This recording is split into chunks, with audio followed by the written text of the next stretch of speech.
सुर्खियों के साथ।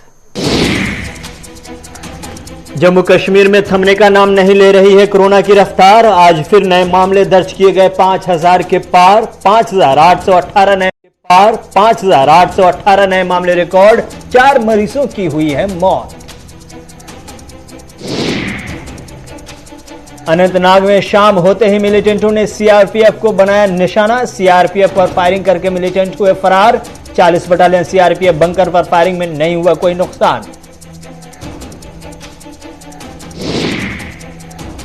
वादी कश्मीर में मौसम की तब्दीली के बाद बर्फबारी का सिलसिला जारी। मुसलसल बर्फबारी की वजह से कई राब्ता सड़कें हुई मुतासिर। बड़ी तादाद में सयाहों को बर्फबारी का लुत्फ उठाने का मिल रहा है मौका।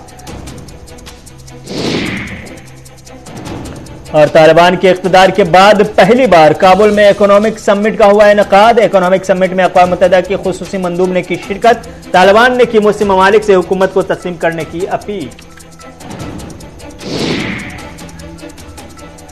सुर्खियों के बाद खबरें तफसीलात के साथ। आज सूरज के ढलने और शाम का वक्त होने के साथ ही मुश्तबा मिलिटेंटों ने अनंतनाग में सीआरपीएफ पर फायरिंग की। ताहम अच्छी बात यह रही कि इस वाक़े में कोई जख्मी नहीं हुआ। एक एहलकार ने बताया कि मिलिटेंटों ने अनंतनाग में केपी रोड पर एफएम गली के करीब 40 बटालियन सीआरपीएफ बंकर पर फायरिंग की। ताहम इस वाक़े में कोई जख्मी नहीं हुआ। उन्होंने मजीद कहा कि हमलावरों को पकड़ने के लिए इलाके को घेरे में जरूर लिया गया, लेकिन अभी तक इस हमले में किसी को गिरफ्तार करने में कामयाबी नहीं मिली है।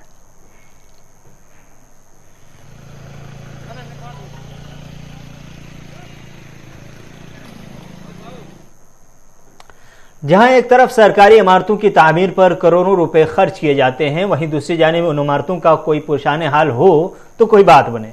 लेकिन कई इमारतें ऐसी हैं जम्मू कश्मीर में जो गैर अखलाकी गैर कानूनी कामों का अड्डा बन रही हैं, जबकि बाज़ अवबाश नौजवानों की आमाजगाह भी हो चुकी है। अशमोजी कोलगाम में कायम ये सरकारी स्कूलों की इमारतें करोड़ों रुपए की लागत से तामीर की गई थी, जबकि कुछ साल कबल इन स्कूलों को जम किए जाने के बाद से अब तक ऐसी ही खाली पड़ी हुई है। इधर महकमे तालीम ने इस तरह की इमारत को महकमा माल के सुपुर्द करने का फैसला तो कर दिया, ताहम बास वजूहात की बिना पर स्कूल इमारत का कोई भी पुरसान हाल नहीं है और स्कूल इमारत अवबाशों नौजवानों का अड्डा बन गई है। मकामी लोगों ने स्कूल की खस्ता हाली पर इज़हार तशवीश करते हुए इंतजामिया से फौरी मुदाखलत की अपील की है। मिडिल स्कूल है अशमोजी गांव में।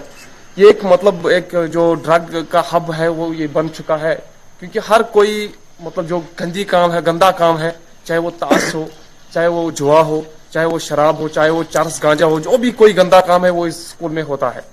ये एक जगह बनी हुई है। यहाँ के जो ड्रग एडिक्ट लोग हैं उनको जगह ढूंढने की जरूरत ही नहीं है।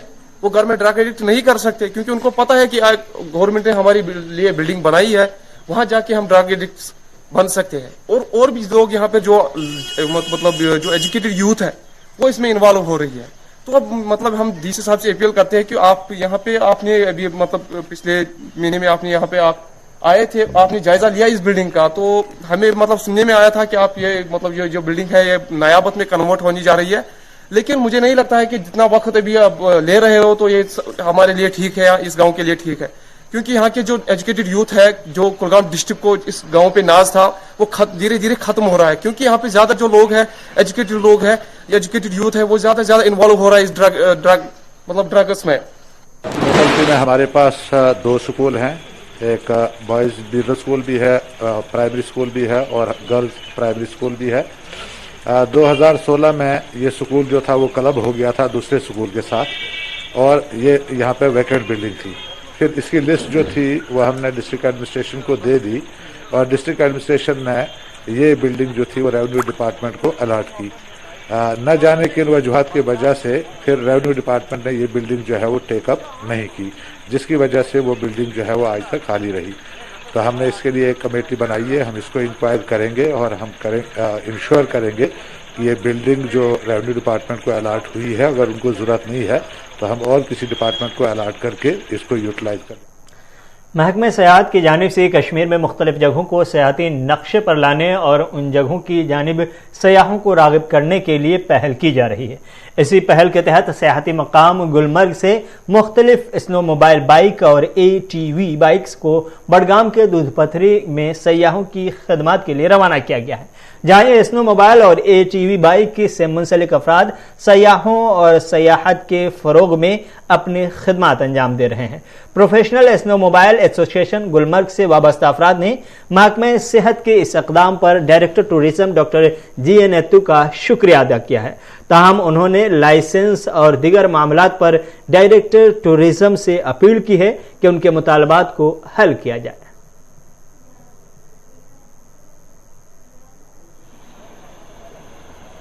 जी, मेरा नाम मोहम्मद ज़कीउल्लाह है और बहुत मज़ेदार मौसम है और बहुत ज़बरदस्त स्नोफॉल हो रही है इस वक्त, मोटी मोटी, और हमने लाइफ में पहली बार ऐसी स्नोफॉल देखी है यहाँ पर और आकर पूरा मज़ा आ गया। सर, बहुत हम लकी हैं जो हम यहाँ पे आए और हमें ये खूबसूरत नज़ारा देखने को मिला। खैर, ये तो जन्नत है, कश्मीर इसको जन्नत कहते हैं और बेहद खूबसूरत नज़ारा है। और हम जो लोग टूरिस्ट यहाँ पर आ रहे हैं, हम उनसे गुजारिश करेंगे वो इस जगह पर ज़रूर आए और घूमने के फुल मज़े लें। मुझे काफ़ी अच्छा फील हो रहा है और मैं पहली बार कश्मीर आया हूँ और मुझे काफ़ी अच्छा लगा यहाँ के। यहाँ मैंने सबसे ज़्यादा स्नोफॉल देखी है। मैं और भी जगह गया हूँ पर सबसे अच्छी स्नोफॉल मुझे कश्मीर में लगी। मैं लोगों से गुजारिश करूँगा कि कश्मीर आएं और स्नोफॉल का मज़ा लें। यहाँ के लोग भी बहुत अच्छे हैं, बड़ी मोहब्बत के हैं और कोई भी परेशानी आती है ना, यहाँ के लोग हेल्पफुल हैं, सपोर्ट करते हैं पब्लिक को, टूरिस्ट को इतना सपोर्ट करते हैं घूमने के लिए, गाइड करने के लिए, गाड़ी से, खाने से, हर चीज़ से। अभी हम सैटरडे में आए थे, लॉकडाउन था और हम खाने के लिए परेशान थे, तो हमें यहाँ के लोगों ने हमें खाना खिलाया अपने घरों से बना के। सर, इतना हमारा दिल खुश हुआ। वी आर फैमिली सर, यहाँ के लोग एक परिवार की तरह रखते हैं।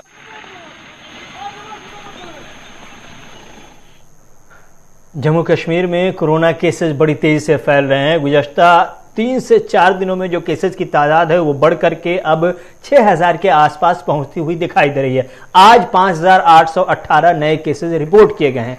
इधर कुलगाम जिला में कोरोना के केसेस गुज़श्ता कई दिनों से बढ़ते चले जा रहे हैं।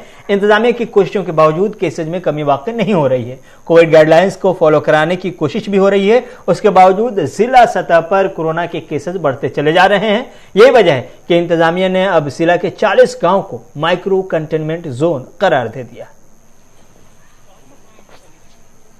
बस मैसेज एक ही है कि जो पॉजिटिविटी रेट है वो यहाँ कुलगाम जो हमारा डिस्ट्रिक्ट है, यहाँ ही नहीं सारे JNK में और सारे इंडिया में, आप मानिए सारे वर्ल्ड के लिए बहरान बन के उभरा है ये ओमिक्रॉन का वेरिएंट और कोविड की 3rd वेव। इस पे बस बचने का एक ही तरीका है, जो गोल्डन रूल है, सबको पता है कि मास्क लगाना है, वैक्सीनेशन करवाना है। इसके साथ साथ जो आपने माइक्रो कंटेनमेंट जोन्स का जिक्र किया, वो हमारे जो तहसील में और जो हमारा मेडिकल ब्लॉक आता है, जो BMO साहब वो मेरे साथ ही थे आज, हमारे 5 माइक्रो कंटेनमेंट जोन्स आ रहे हैं। तो उसमें बिल्कुल प्रॉपर एनफोर्समेंट है। जो उनकी होम आइसोलेशन पॉजिटिव पेशेंट्स की है वो हम बिल्कुल इंश्योर कर रहे हैं कि वो होम आइसोलेट हो और उन प्रॉपर जो प्रोटोकॉल है उसका ख्याल रखें। इसके साथ साथ जो माइक्रो कंटेनमेंट में लोग पड़ते हैं उनसे बिल्कुल यही गुजारिश है कि वो ख्याल रखें इस चीज का, ज्यादा ना बाहर निकलें, अंदर ही बैठें। और एसेंशियल जो आइटम्स हैं उनके लिए अगर आपको निकलना पड़ रहा है या आपको नहीं मिल रहे हैं तो उनको हमने अपने नोडल ऑफिसर्स के नंबर दिए हैं, उनसे राबिता करें तो आपको सब सहूलियात मिलेंगी। ये कुछ दिनों का मामला है, आप एडमिनिस्ट्रेशन के साथ ताउन करें तो हम जीत के। वहीं दूसरी जानिब डॉक्टर नसारुल हसन ने ओमिक्रॉन को कोरोना की लड़ाई में एक मुआविन के तौर पर पेश किया है। उन्होंने कहा कि कोरोना की लड़ाई पर जीत दर्ज करने में ओमिक्रॉन हमारी मदद कर सकता है और ये एक किस्म की वैक्सीन के तौर पर काम कर रहा है। उन्होंने कहा कि ओमिक्रॉन से घबराने की कोई ज़रूरत नहीं है, इस कोरोना को शिकस्त देने में ओमिक्रॉन से मदद मिल रही है। ओमिक्रॉन जो है अभी तक का सबसे इन्फेक्शियस वेरिएंट है, तो इसीलिए इसने पूरी पॉपुलेशंस को अपने गिरफ्त में लिया है। आई थिंक अभी आप जो भी देखते हो, सोर थ्रोट जिसको भी है, खांसी है, वो ओमिक्रॉन है, क्योंकि ये माइल्ड वेरिएंट है अमंग ऑल वेरिएंट्स। अगर ये इन्फेक्शियस है लेकिन बड़ा मामूली सा वेरिएंट है, जिस तरह से हमने बाकी वेरिएंट्स को देखा, डेल्टा वेरिएंट को जिसने पॉपुलेशंस को डिवास्टेट किया, डेथ्स हुई, अस्पतालों में जगह भी नहीं थी, आईसीयूज में जगह भी नहीं थी, उस हवाले से ओमिक्रॉन बड़ा ही माइल्ड वायरस है। अगर परवरदिगार ने, मुझे लगता है, कोविड-19 को भेजा लेकिन साइंटिफिक कम्युनिटी इसको कम्बैट करने में मुझे लगता है कहीं ना कहीं अभी जूझ ही रही थी और हमको पता भी नहीं चलता था कि कैसे हम इसको कम्बैट करें। शायद परवरदिगार ने हमको इसमें हमको हमारी सुनी और ओमिक्रॉन दिया। मुझे लगता है ओमिक्रॉन की वजह से ही ये पैंडेमिक का खात्मा होगा और जिस तेजी से ये फैलता है पूरी पॉपुलेशन में, मुझे लगता है कहीं ना कहीं it has not spared anybody. अगर आप कश्मीर के हवाले से भी देखोगे, it is across the population, कोई बचा नहीं है इससे, लेकिन it has happened in the good of the population. ये पॉपुलेशन के हित में है ओमिक्रॉन। परवरदिगार की तरफ से एक वैक्सीन आ गया है और कहीं ना कहीं इसी ओमिक्रॉन की वजह से ही इस पैंडेमिक का खात्मा। जम्मू कश्मीर में कोरोना के केसेस के बढ़ने के साथ ही इंतजामिया एक तरफ जहां बंद किए गए कोविड सेंटरों को फिर से खोल रही है, वहीं दूसरी जानिब श्रीनगर में कोविड कंट्रोल रूम भी मुसलसल सरगर्म है। आज हमारे नुमाइंदे ने कंट्रोल रूम का जायजा लिया तो अंदाजा हुआ कि वहां एक टीम है जो मुसलसल अवामी शिकायत के इसाले के लिए मुतहर्रिक है। कोरोना के शिकार होने वालों को फोन के जरिए भी मदद की जा रही। कल के दिन में हमने फॉर एग्जांपल अपने जो डिस्ट्रिक्ट कोविड कंट्रोल रूम में करीबन 3200 के आसपास कॉल्स की हैं। इसमें क्या मैकेनिज्म रहता है कि आज जब हमारे पास पॉजिटिव लिस्ट आती है, जो कल लोग पॉजिटिव आए होते हैं, तो आज के दिन में फॉर एग्जांपल कल हमारे 900 लोग पॉजिटिव आए हैं, 900 के अराउंड श्रीनगर में पॉजिटिव है। तो इन लोगों को डॉक्टर्स की एक टीम जो बैठी है वो इनको फर्स्ट डे कॉलिंग करेगी और उसमें हर एक से बात करेगी। इसमें कुछ 1% होता है जो या तो रेस्पॉन्ड नहीं करते हैं या स्विच ऑफ नंबर रखा होता है, उसमें हम फिर कंटिन्यू उनको 10 दिन तक कॉल्स करते रहते हैं। जो लोग कॉल्स रिसीव करते हैं उनसे हम उनकी हिस्ट्री पूछते हैं कि कहीं पे कहाँ उनको लगा है ताकि हम उनके कॉन्टैक्ट ट्रेस कर सके। दूसरा कि उनको कोई कोमॉर्बिडिटी तो नहीं है, उनको क्या मेडिसिन खाने की जरूरत है, उनको ज्यादा सिम्टम्स तो नहीं है।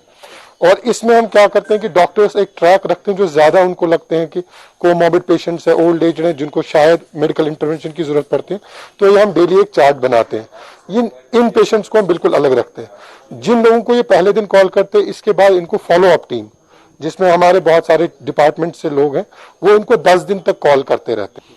तो जो ये सीरियस पेशेंट है, इनको हर 2 दिन के बाद डॉक्टर्स कॉल करते हैं, इनको फोन पे पूछते हैं कि आपकी ऑक्सीजन सैचुरेशन क्या है, आपको कोविड किट मिला है कि नहीं, ये सबको होता है। और उसके बाद अगर हमें कोई भी लगता है कि इसको अब मेडिकल इंटरवेंशन की जरूरत है, तो हम यहीं से कॉल एम्बुलेंस को करते हैं 108 पे और उसको एड्रेस वगैरह देके, कॉन्टेक्ट नंबर देके उसको हॉस्पिटल तक, और वहां पे उसके लिए अगर बेड की रिजर्व जरूरत है वो भी रिजर्व करवाते हैं, और अगर वहां पे कंसल्टेशन की जरूरत ऑलरेडी उसके लिए एक डॉक्टर वेट। रामबन में पुलिस गुज़श्ता कुछ दिनों से रामसू के इलाके के इर्द गिर्द वसी पैमाने पर तलाशी कर रही थी ताकि लखनऊ के खानदान के 3 अफराद को बाजियाब किया जा सके, जिनके बारे में सोशल मीडिया पर एक पैगाम मौसूल हुआ था कि वो तीनों कश्मीर की तरफ सफर के दौरान श्रीनगर जम्मू कौमी शाहराह पर लापता हुए हैं। ताहम आज चौंका देने वाले हकायक सामने आए हैं। जम्मू कश्मीर पुलिस के मुताबिक इन तीनों को आबाई शहर में कत्ल कर दिया गया था और रामसू के मकाम पर श्रीनगर जम्मू हाईवे पर उनके लापता होने का दावा झूठा था।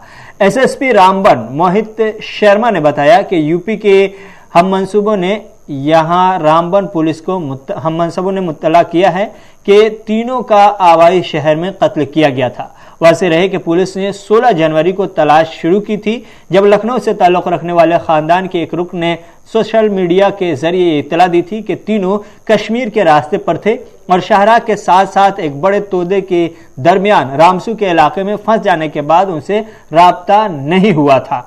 रिश्तेदारों ने तीनों की शिनाख्त महमूद अली खान, दरख्शां और शावेज खान के तौर पर की है। उर्दू खबरनामा जारी है। वक्त है एक छोटे से तजारती वक्फे का।